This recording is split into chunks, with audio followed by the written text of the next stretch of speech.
So please join me in giving a warm Grizzly welcome for a true Renaissance man, a patriot, a scholar, and frankly, just a good guy, Mr. John Tien. John?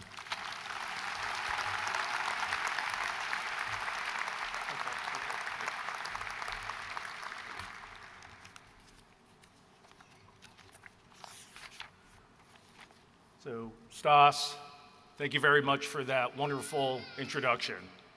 My mother, who is not here today, would have loved that introduction. My wife, who is here, just said you made our drive home a lot longer.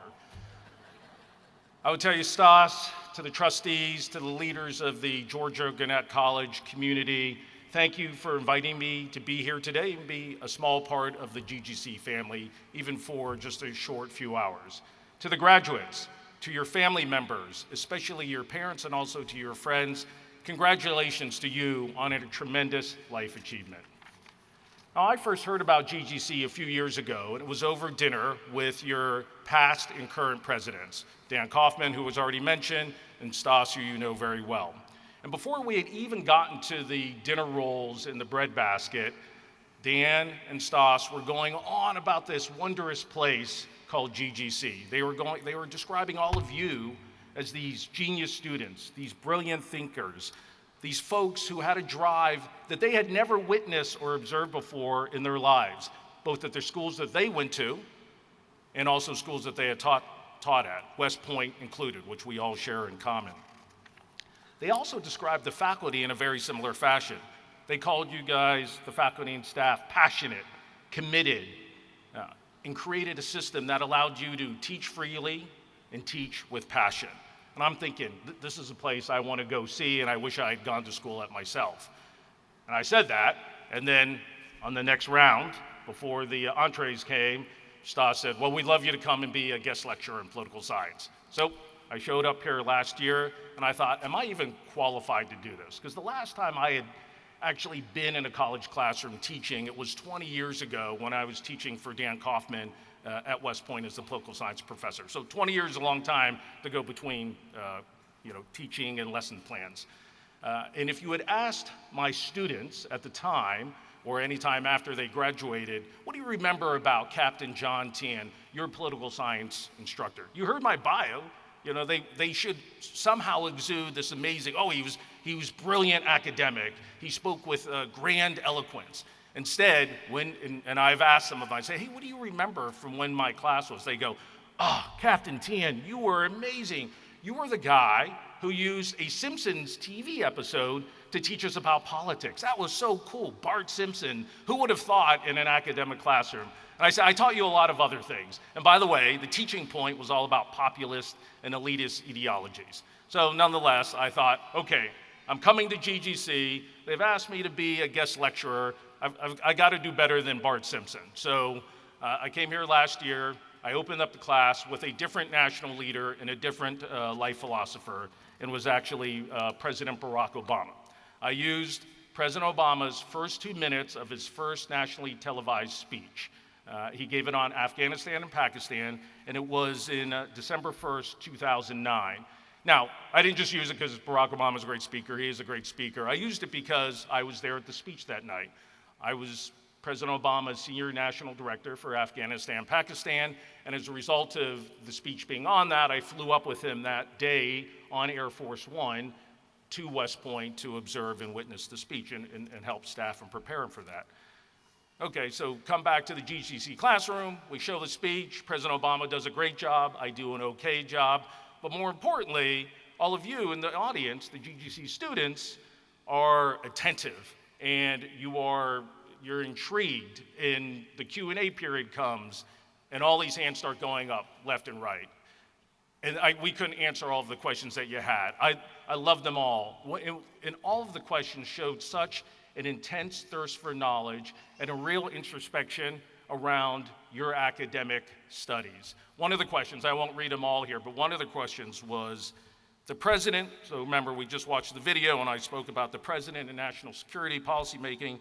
The president said he was a coalition leader, but NATO's Article 5 collective defense article only ever seems to be enacted when the United States is the country that decides to go to war. Why is that? wow, there's a lot packed in there. There's facts, there's moral implications. Every question that came after that was equally substantive, challenging, and intriguing. And then the follow-up at the podium was even more so. We talked about, it felt like 20 minutes with a bunch of you, about topics from freedom of speech to the moral hazards of global banking, because I'm a global banker now. Since that class, I've been on and off campus several times, got to know a lot of you fairly well. And what it's clear to me, to be a Georgia Gwinnett College Grizzly means that you are one of Georgia's best and brightest students. You are Georgia's best and brightest students. So I'm thinking about this. I get the invitation from Stas to come in here and speak. And I thought, what am I going to offer Georgia's best and brightest who are sitting here today? I've already given you my two biggest name drops I could do, Bart Simpson, Barack Obama, right? I can't drop a mic. Should I just drop the mic, right? Be done with it? And some of you are going, yeah, man, you're already going on too long. But I don't, supposedly I'll get a free lunch after this at the 1818 Club, so I got to sing for the supper a little bit. And I feel like tradition does say, when you get invited to be a commencement speaker, you should share some pearls of wisdom. So I'm going to do that, 3, so you can count them. There'll be 3 of them, and when we get to the third, you'll know the end is very near. I've gotten a chance to travel to a lot of different places. If you listen to my bio, 24 years in the Army, 7 years at Citigroup, and all over the world, have met a lot of incredible people. And indeed, I've come across what my 2 millennial daughters, who are just a little bit older than you, they call them, when I espouse them, they probably have a different name when I'm not in front of them, they call them life lessons. Here comes Dad's life lessons. And I do find the ones with the greatest truths to be memorable because they're simple, they're fundamental, and they're best shared in stories. So I like to offer you 3. Again, I said it's 3 pearls of wisdom, 3 life lessons, and I'll do one from each decade in my life since I graduated from college from West Point 30 years ago, and I'll do it to keep it the variety. I'll offer a phrase, I'll offer a philosophy, and I'll offer a quote. A phrase, a philosophy, and a quote. The first, the phrase. It was when I was in my 20s, probably about 5 years beyond the stage that you're at now. Now, if you remember from my bio, I was in the military. I was just about to take command of my first M1A1 Abrams tank company. And I thought, okay, I got to be ready for this. This is my big chance in the Army. So I went to my battalion commander, who's my boss, my manager, and I said, and he was a decorated leader. That alone would have been enough reason for me to go to get advice from him. But he also happened to have a PhD from Stanford. So I said, this guy's super smart, decorated military hero. I'll ask him for advice. I thought he was going to tell me, get better at shooting my weapons or get in better shape or something like that. Instead, he said, look, John, you have been to war. You've been to all of the standard Army training courses. You've been a staff officer in our battalion for the past year, but you are about to be in charge of 75 young men and prepare them to go to combat in defense of the nation. Remember that you must and should be a lifelong learner. You must prepare yourself in the best way possible to lead these young troops into battle. So that's the phrase, to be a lifelong learner. Now, I know it's something you've probably all been told before, things like, you're never done learning, or there is always something more to know. There is always someone else out there who knows more than you. So you need to be hungry enough to dedicate yourself to becoming an expert. That being said, it is really easy to be complacent. Our daily lives will just take over. Yesterday, you'll achieve a certain plateau of knowledge, and then your yesterdays become your todays and become tomorrows, and you think, well, I'm all done learning and I'm getting the job done, so why do I need to go back to school, so to speak? Well, I will tell you, since my 20s, every 3 to 5 years, there always seems to be a life event or a life shift, which forces me, compels me to go back and learn some more. One of those times actually goes back to the little story I told at the beginning of the speech. It was about Barack Obama in 2009. It was only 9 months in to his first term. So go back in your history a little bit back, September 2009. He's only been president for a short 9 months. Again, I was a senior national director for Afghanistan and Pakistan policy. President Obama calls me and a few others into the office. And he says, the time has come for us to decide, for us as a nation, to decide how many more troops, how much more money how much more of the nation's resources are we going to dedicate to these countries 6,000, 7,000 miles away, Afghanistan and Pakistan? We need to decide this. Now, still in his first year in office, the president had a mandate from the American people. He had won a Nobel Peace Prize already. He could have just given us his worldview and said, go forth and execute. Instead, the president, and if you've ever heard him, I saw him on TV 2 nights ago, if you ever heard the president speak, I will not do a great rendition of it, but he said to us, and he looked at me in particular and said, John, in that deep baritone voice, right? John, let me be clear. We don't know what we don't know. This is amazing. This is from President Barack Obama, pretty smart guy, President of the United States, and yet he knows at that moment in time, in history, that he owes the millions of young American men and women who are in service or in the diplomatic corps, who are serving our nation overseas, that he, Barack Obama, needed to be more knowledgeable, that he needed to be better informed, that he needed to be far wiser than what he was. So he directed me and his chief of staff to develop a schedule for him that every other day, for as long as it took, for 2 to 3 hours at a time, to meet and get smarter, or as he said to us, we're going to go to school to learn how to protect the U.S. homeland. So from September, and it ended up being about 3 months, every other day for about 2 to 3 hours at a time, we met with the National Security Council. And we brought in academics like your faculty and staff. We met with generals, with ambassadors, with all sorts of subject matter experts, with CIA field agents. Sometimes they came through the White House Situation Room, sometimes they appeared on a secure video teleconference screen, and they brought in their charts and their presentations, and they provided recommendations and analyses. So fast forward 3 months, it's Thanksgiving 2009, he brings us back into the Oval Office, and he had made his decision. We're gonna commit this many more troops to Afghanistan, we're gonna figure out how to fight the global war on terror in Pakistan, and we're gonna figure out how to kill or capture the leader of Al-Qaeda, Osama bin Laden, which we eventually did on May 1st, 2011. President Barack Obama was a lifelong learner for those 3 months, and along with those 3 months, I became one as well.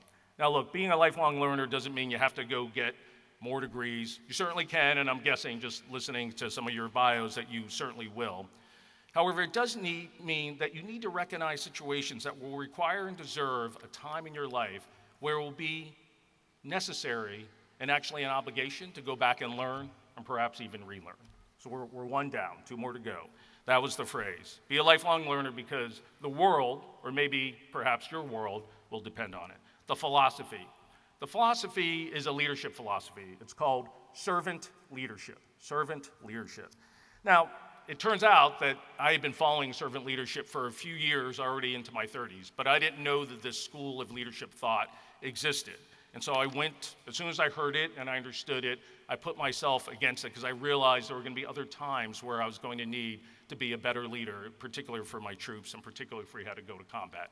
Servant leadership turns the traditional leadership pyramid upside down. It says that your service is entirely driven by those who you serve, not just as a collective group, but for individuals as well. Now, I look around and just listening to what Anna said, especially about the study groups and the large cups of coffee, that many of you, if not all of you, have been servant leaders in your life already. It was probably for that project group where you made sure that your group members got the best presentation to show to your faculty and staff to get the A. Perhaps it was you as a breadwinner in your family, and you're making sure that those who you care for are also developing as people, even though you're the one who's going to college. And I think the easiest servant leadership life application is what you see for many of the people who are sitting on your lefts and rights today.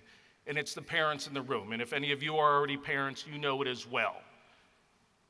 Think about all the time that they, and again, it's Anna's parents are up there, right? Think about all of the time they, or maybe you guys, again, as parents have done to help your children learn to walk, learn to read, learn to do long division. So you might be saying to yourself, John, this is obvious. Well, I hope it is obvious to you, and I hope that every leader that you have as you go out to enter all these different places that the president just spoke about are going to be servant leaders. But the history of time tells us that is probably not going to be true.